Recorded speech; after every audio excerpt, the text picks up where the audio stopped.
A 7 é bem contextualizada, está no nosso dia a dia, né? Bem, ela fala o seguinte: duas ruas de uma cidade mineira encontram-se em P, formando um ângulo de 30 graus. Na rua Rita, existe um posto de gasolina que dista 2.400 metros de P, conforme mostra a ilustração abaixo.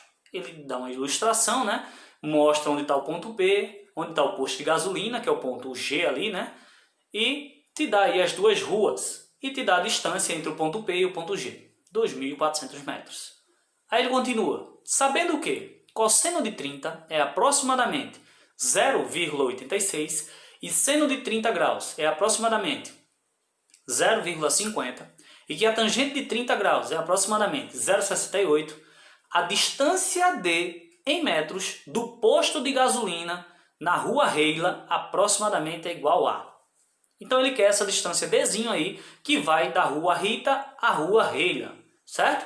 Então vem comigo aqui no quadro para a gente calcular essa distância aí, né, que ele te pediu. Vou evoluir então para a próxima questão, que é essa questão agora, que é a questão 7, certo? Que ela fala o seguinte: existem duas ruas entre rua Rita e rua Reila, certo? Que existe uma distância entre elas.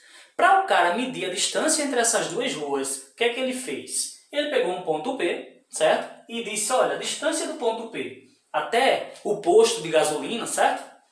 Dista aí 2.400 metros. Só que forma um ângulo de 30 graus com a horizontal, que nesse caso é a rua, né, Reila. Se você tem um ângulo, tem a distância entre o ponto P e o G, que é chamado lá de hipotenusa, então você consegue simplesmente, facilmente calcular essa distância D entre as duas ruas que está aqui, Rua Rita e Rua Reila, certo? Nesse caso, você tem que entender qual relação você vai ter que usar, se é o seno, se é o cosseno ou se é a tangente, certo? Então vem comigo aqui no quadro e perceba aqui. Esse Dzinho que eu quero saber é o cateto oposto ao ângulo. Se é o cateto oposto ao ângulo, então você vai ter que fazer cateto oposto dividido por hipotenusa, que é o outro valor que eu conheço. Então, cateto oposto dividido por hipotenusa, para mim, então, é a relação do seno. Então, vem comigo aqui, ó.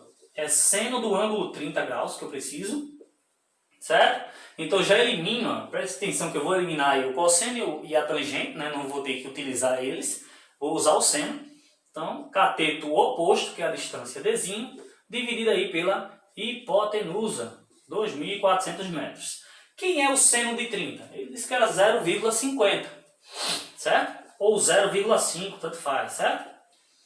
Isso é igual, então, a distância dividido por 2.400 metros. E eu preciso novamente fazer meio pelos extremos, ou seja, multiplicar 2.400 por 0,5. Qualquer número multiplicado por 0,5 vai dar metade dele, certo? Qualquer número multiplicado por 0,5 vai dar metade desse número. Nesse caso, 2.400 vezes 0,5 vai dar 1.200. Então, nesse caso aqui, a distância vai ser, né, 1.200 metros, certo? Então, resolvida essa questão, muito simples, certo? Esse esqueminha que foi dado lá na questão. E aí você conseguiu aí selecionar qual relação trigonométrica você teria que utilizar nessa questão para poder aí fazer. Beleza? Então vem comigo agora para fazer a questão 8, para a gente aí dar uma evoluída. Beleza? Então vem comigo.